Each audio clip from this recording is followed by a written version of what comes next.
Welcome to Crosstalk. Tonight, we want to look into a topic that is quite pressing in terms of what is happening in our country, the growing disconnect between the people and the government. It seems like our political class are out of touch. Kenyans are crying. We've seen last week the Catholic bishops coming out very strongly to condemn the government in terms of some of the projects or promises that they have made to the Kenyan people, and they feel like the government is not honoring those projects. The culture of lies is swiftly replacing the integrity and respect that Kenyans deserve. Basically, it seems that truth does not exist, and if it does, it's only what the government says. Unfortunately, it seems that the Kenyans have helplessly tolerated the lies told to them constantly by politicians. Joining me in this discussion tonight is none other than an advocate of the High Court. He's also the deputy party leader of Safina Party, Willis Otieno. Welcome, Wakili. Thank you very much. Is this your first time being on? This is my first time to be on the show, and I'm very delighted. I'm glad to be with you. Thank you.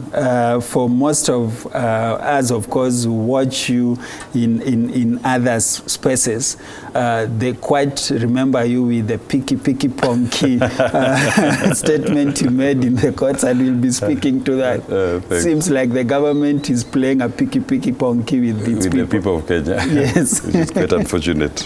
Yeah. Joining me as well is a friend of Family Media. He's been in different shows. He's a bishop and he pastors Oasis of Grace Church, Bishop George Kamunya. Welcome. Thank you very much. Asante. Even thank you for hosting me. Thank you. After quite some time. Yes. Karibu sana. Asante. There's quite a lot to discuss. Yes. And let me start with Wakili. If you look at the mood of the country today, what would you say is the current mood politically and why so? No, the mood of the country is desperate. There's despair in the air. And it is informed by the fact that Kenyans are not seeing any hope from the current administration. Not even in terms of giving them time, but in terms of the new policies they come up with every day. As it were, the economic situation of the country is dire. Kenyans are feeling the strain of the economy beyond their capacities. And yet every morning you wake up, you are guaranteed there will be a proposal to raise a tax, a charge, a levy somewhere. Yet you are not seeing anything happening. If you listen to the president, he comes out strongly and says, I've only been this for 2 years, and he's asking people for patience. No, what you are saying is, our problem is like Shifsha. This cancer patient, this kidney dialysis patient who needs dialysis today, that was getting it using NHIF. You are now transiting to Shifsha, and immediately you stop that payment from NHIF. That pain, because you need dialysis every week or every 2 weeks, you're not getting it. That university student asking for funding, that you've now come up with a new university funding model that locks out a majority of our young people who are from poor and vulnerable backgrounds from accessing university education. That is his problem today. You are talking about increasing tax today. This is not historical. This is present, caused by you. So, and that is the problem that Kenyans are facing. Kenyans are not crying because of the past problems, that you are not able to solve this problem. They are crying because every day you are coming up with policies that are causing us problems. So even if the church were to pray for you, they prayed to this government, thinking that now we are in a better space, you'll solve these problems. Then the next day after the prayers, same government wakes up, more policies, causing more pain. Bishop, the promises the president gave us, all right? He has not fulfilled any of them. And why? He has just come up with the new policies. I don't know where he got these policies, because the policies he has come up with are not the promises he told us, all right? And when the people come back to us, they tell us, you are the one who placed these people here. Why are you quiet? Why are you not talking? Are you the people receiving brown envelopes? And some of us, we have never even seen that brown envelope anywhere. And that is why we are coming out to say, you are wrong. Especially when the Catholic bishops said, you are wrong. All the promises you said, you have not fulfilled them. What is going on? Wakili, just speaking from what Bishop is saying, the political class comes out and instigate the church, saying you should not condemn the government in public. If the church speaks, I don't think the Catholic bishop or other bishops, they go to heaven in the evening and come here in the morning. They're living here with us. They feel the pain. They hear the cries of the people. And for once, I will say I'm very proud of the Kenyan church for taking a bold decision to voice the frustration of the people of Kenya. I've been telling them. Because I don't think they just sat on their own when they're having an evening meeting in heaven to write this statement. These are things they are dealing with every day. And I believe in that congregation, when bishops were sitting and saying what they are dealing with in their dioceses, I don't think there's even a single bishop who was saying, in my diocese, things are perfect. My people are happy. You see, people are frustrated. Even the big problem is, when the Catholic Church spoke, the politicians who attacked the church, they started personalizing the bishops. Yes. That's where the big problem is. Saying that this one must have come from Bishop Muheria, while even the statement was given from the Bishop of Eldoret. And that is where the mind of the politicians is. Dividing this country so that we look as if we are tribal. Let me tell you something. Church is not tribal. All right? But I would also want to ask the president, where is the order of the country? Because there is no order right now. When the Catholic Church spoke, and the Anglican Church spoke, and the PCA Church spoke, I believe the government spokesperson was supposed to tell us what the government is doing on that. Instead of the government spokesperson telling us or answering the church, it is the politicians who came rudely answering the church and even talking words that are not good. And the president responded in the last events we've seen him, and he's been very active in Catholic events the past few days. Lastly, being in a church service in Soweto where he gave a donation, and the Catholic bishops are now saying, we don't want your donations in church. Is it also the weakness of the church allowing politicians, and Willis, you are the government came also in, a politician. The government came in with donations. Let me say this. The first thing is this. Yeah. A politician is also a Kenyan. He is a congregant in a church. So they're allowed to attend church. What I liked about the position taken by the church in this particular instance, that when the Catholic bishops have raised very serious core issues affecting the people of Kenya, these are, and their issue, very bullet points, the first response cannot be from the state that you're making a donation of almost 5 million to that church. Even if there was a request from the congregants. But what is the perception you're creating? That now you're compromising the voice of the bishops. And it was well in order for the bishops to say, no, we've taken a position on the question of donations from politicians. When you see a politician going there and doing it on the pulpit, wants to proclaim that I've made this donation, he's trying to silence the voice of the church. And it is right, in my view, for the church to say, no, we are not denying donations, but denying you the pulpit to be used as a platform. Yeah, they've always done it. Bishop, if you are in the shoe of the Catholic bishops, would you have returned the 5 million? I would do the same. Because this is not the time for donations, it is time for correction. And when like that, this is not the time for donations. It's time for correction. Yes. And even the reason why the president attended that church is because he wanted to be seen that his government is not against criticism. He is also for the church. The current government started by donating a lot of money to church when they were campaigning. They were going everywhere, building, buying iron sheets and doing everything, thinking we're in the same mood of donations. Right now, we're not in the mood of donations. We're in the mood of making things right. The country is in a desperate situation, and I wish our president would come and listen to the people rather than listen to the people who are surrounding him. Okay. Wakili, Bishop has mentioned in terms of the country is in a point of desperation. What really brought us here? I like this kind of conversation. And on the 25th of June, where I come from, in my spirituality, I believe that was God speaking to Kenyans. The writing was on the wall on the 25th of June. Mene mene tekel. Kenyan people united like never before, irrespective of their tribe, their age, their political affiliations, stood up to reject a finance bill. They were expressing their frustrations with the economy. And the president's response was to find a political solution. Go and do a broad-based government. People are not demonstrating because of position not in government. People are demonstrating because of the pain they were feeling and the promised pain that the finance bill had brought to them. So you need to ask yourself, why is the administration asking for more taxes? And why are the people rejecting these more taxes? It is because the economy cannot sustain what the administration is asking for. People are reducing in terms of your disposable income. It's reducing every day, it's shrinking. You cannot survive. And I'll tell you, the problem lies in the debt.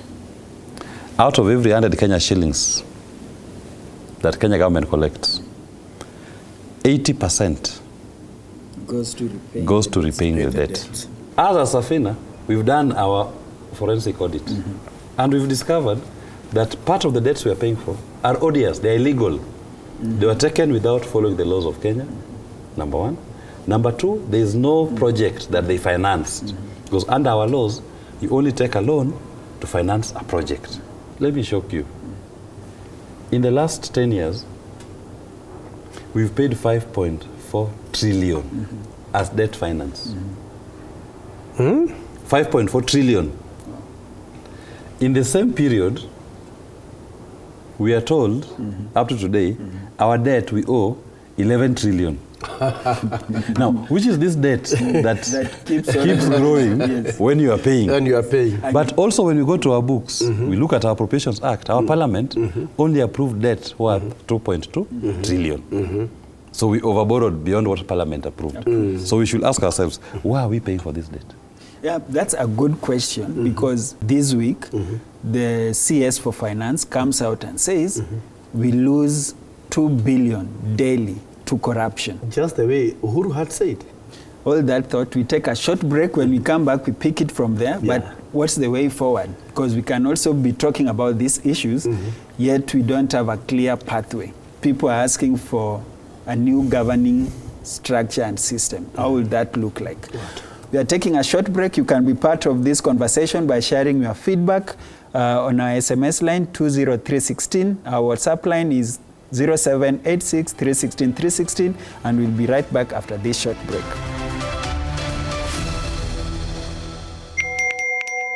We are living in a lost and broken world, constantly bombarded by messages of hate and atrocities. But with God, we can overcome. Find hope and restoration on the go through life-changing shows on the Family Media app. And then you will lose yourself and gain the world. And Jesus said, what good is it?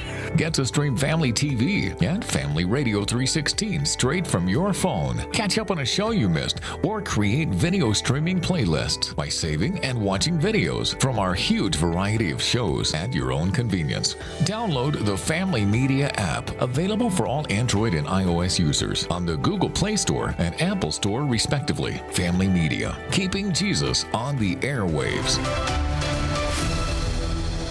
Welcome back to Crosstalk. If you're just joining us, we are discussing the growing disconnect between our leaders and the everyday struggles of the ordinary Kenyan citizen. And in studio tonight, I'm joined by advocate of the High Court, Wakili Willis Otieno, and I'm also joined by Bishop George Kamunya of Oasis of Grace Church. Just before the break, we were talking about the debt that is increasing. It seems like we need a commission of inquiry to look into our debt structures in this country and have a serious debt audit. Yes. But also just mentioning the fact that as we are repaying these debts, the government comes out and says we are losing 2 billion daily to corruption. Okay, when the government says we are losing 2 billion daily to corruption, it shows the high of laxity. They have really rested on safeguarding the money of the people. In China, when you are caught in corruption, you are hanged.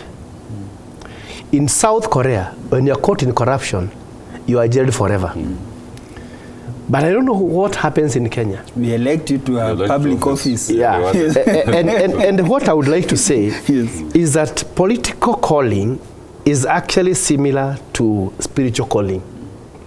When you are called as a politician, you are called to make policies that will help the people live better lives. When you are called as a Christian or as a pastor, you are called to make people fear God and understand God. So these are two different callings. And when this calling as a pastor, I raise my conscience and I told the politician, here you are wrong. You have gone there to enrich yourself. You should actually change. And when that politician comes and tells me, you stick to your pulpit and I stick to what I'm doing, actually is wrong. But I'm fearing that we don't turn the way it was during the Moi era, when Bishop Muge, because of condemning the government, actually he died mysteriously. All right? I'm fearing that our church members, our bishops will not actually be targeted. All right? I'm fearing that we will not hear the bishops being attacked in their homes by thugs because of attacking the government. The president should also come up and say, I have taken your criticism, we are going to look into it, and can you also help me how to improve these things? One, the president should also check the people who are surrounding him. Number two, the wage bill. You don't please the country by employing so many people and denying people opportunities to do business. All right? Businesses actually employs more people than the government.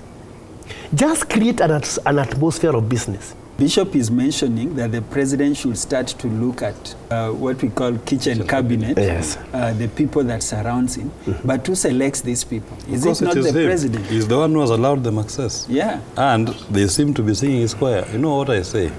When Jimmy and I are sent to office, one thing we've committed, the day we'll be sitting in a room and everybody's agreeing, there's no debate, there's no dissent, then we'll know there's a problem. Because I wanted to ask Wakili, if Safina would be in government today, what will be different? The first thing we'll do different, just to amplify what Bishop was saying, because we believe in what is called supply-side economics, not demand-side. In supply-side economics, you start by saying, there are three pillars. Number one, you reduce government bureaucracy. Government does not become the driver of economic growth. The government becomes a facilitator. So any government challenge that you have, you remove it. One thing, for example, that he mentions about debt. Today, you go to a bank. Government is borrowing at 17% interest rate. You and I, when you go to the same bank, because the banks prefer to lend to government, you are now an unwanted lender. They'll give you an interest rate of between 20-25%. Because government is taking all the money. But if we remove, because now government has become a barrier, stopping the private sector from accessing capital. You have ideas, all you lack is access to money. But Wakili, my problem is... Let me just finish this.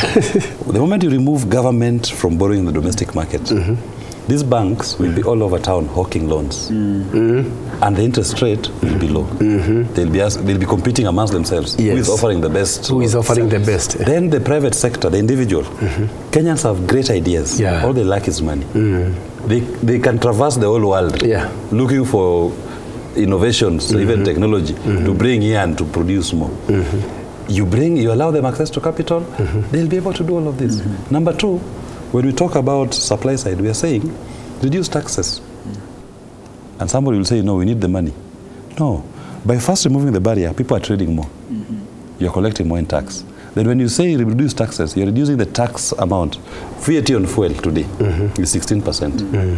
Why not take it to 16 to 4%? What difference will it make? This is the difference it will make. Today at 16% VAT on fuel, look at the consumption of fuel. Look at the consumption of diesel. It has gone down. Why? Because many farmers have stopped using tractors to plow. They're using oxes and their hands. Family coming together. But if the VAT on fuel was reduced, the cost of plowing an acre using a tractor will also come down. That is transferred to the farmer. So more and more farmers will want to use mechanized plowing. and then now you'll consume more fuel, But and Wakili, collect more in VAT. the problem is this, and where the big problem is.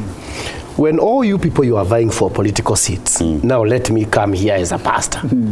When you and Jimmy are vying for political seats, you come up with very brilliant ideas. The devil is in the implementation. Yes. No, not even implementation. I think that's the disconnect we are talking about. Implementation and also cartels. The people who use, who catapult you and put you in that position, And get rewarded. they must be rewarded. The cartels are must be behind, rewarded. and these are the cartels that are now misusing the president. It's the state capture. The state capture. Yes. These are cartels. He's allowed them. These Who are, can misuse these are cartels that are telling the president, we financed you. This is what we did. You must also see us. All right? But and now the issue the is church this. has an entry point to the State House. And we've seen a lot of prayers even happening in State House. It seems like people are not changing as much No, as we the offer. issue is not about prayers. The issue is about character. All right? Because it doesn't matter how much you pray. When you are a devil, you're still a devil. All right? What we need is change of character. Change of character from the top. One, President Ruto loves God and he's a God-fearing person. But his cartels are the ones controlling him. His cartels are the ones telling him, President, this is the way to go. If you don't go this way, we will bring you down. And because he's fearing to lose the seat, he's doing what they are telling him. Why can't he concentrate with healing the economy first? Because Let me answer one thing, just one thing that Bishop said. Church is the moral consciousness of the nation. It is true. Then you have the people through the media as the channel through which they communicate. So we must never forget, it's always five. But judiciary plays a very important role. The judiciary normally is the arbiter in a contestation between the people and the administration. Okay? I have no problem with the judiciary as an institution. Because within the rank and file of the judiciary, from the tribunals to the magistracy, high court, court of appeal, there seems to be a constitution which they are applying, the one that is available to Kenyans, that we also read. But from the Supreme Court of Kenya, there seems to be a problem. And to me, the problem is this. When you find a matter has gone before a high court judge, applying the constitution that we know, is decided in a particular way. Goes to the Court of Appeal, you even expand the number of judges, decide in a particular way, applying it the same way, applying the constitution that we know. Then it goes to the Supreme Court. You start asking yourself, which constitution were they reading in the Supreme Court that is not available to this other court? So our Supreme Court, I am sorry to say this, has now turned itself to be a court on political expediency, not a court applying the law as the other courts are applying. And we need to call them out. Bishop, then how do we build that trust? Because it seems we've lost the trust with the political class. We are losing the trust with the judicial system. If Gen Z movement was to continue, we are almost losing trust with the church because they were coming to occupy the churches. Yeah. So how do we build the trust in these institutions? First of all, I just pray that Gen Z will understand the church has come out to... The church has acquitted itself. Yeah. It's now voicing their What- issues. what It is you are now saying. voicing their issues. Yes. The new voice of the church. The new voice of the church. But I am also concerned when the Gen Z were demonstrating, some went to the Supreme Court. Actually, they went to the Supreme Court. It's like they had an idea of what the Wakili is saying. I don't know what to say about the Supreme Court because that is the highest court of the land. It is very much respected. And I just wish they can wash themselves clean. Another thing, I heard Chief Justice Mother Koome sometimes saying that she doesn't understand why there is CDF. NGCDF. Because it is about 80 billion that goes to these MPs. If that money can be given to the Minister of Education, then we can make education free from nursery to university. And we can build classes all over this country without any harambe. But will the political class agree? Now, to the same court passed that NGCDF is illegal. All right? They passed it. And it is already there. The judgment is already there. Yes. But the government is still giving these MPs money. All right? Now I'm wondering, who is who? I don't understand. Wakili is here. Maybe Wakili, help us can you tell us, understand. if the courts decides to jail you, and you're still walking out there free, What are we doing? what are we doing? You know, those are some of the things that we say that our courts also, they need to have a social consciousness because they don't also come from heaven in the morning to attend to our matters and go back to heaven. They live with us. They live in this society. And you cannot tell me that when a decision like the one on NGCDF has been made, in terms of execution, how to make sure that that order is obeyed, it should be done immediately. Our Supreme Court, our Chief Justice today, she has disabled her Twitter comments. You cannot comment on a Twitter page. Why? Because of the stones people are throwing at her. Why should it get to that? When you are the one who is holding a very key position that helps to arbitrate disputes, to resolve disputes between the people. Because my thinking is this, we are quick to castigate without offering solutions. No, you see, when it comes to castigating, I'll say this. It's not even about castigating. The issues of the Kenyan people are not unique. They are known. All of us know them. When the church today is speaking the way it is speaking, I don't think they had a seminar to discuss the issue. No. They live in the community. They are dealing with these challenges every day. What they've done that they've not done before is they have now voiced it publicly, courageously. So also with our courts, it's not like they don't know these things. They know about them. They feel them. They live in the community with us. They know about the order they made on the NGCDF. They are the ones who made the order. When it's being ignored. We are coming to an end of this. And of course, one thing that is critical is there has to be a solution. There has to be the light at the end of the tunnel, unless the tunnel is misplaced. No. I believe I'm an eternal optimist. I believe Kenyans will overcome this. We've been through more difficult periods than Kenya Kwanza. And what I love in all this is that the Kenyan people are not taking it lying low. The Kenyan people are raising issues, not tribes, not political parties. They're discussing issues. They've elevated the conversation in the country to be about issues.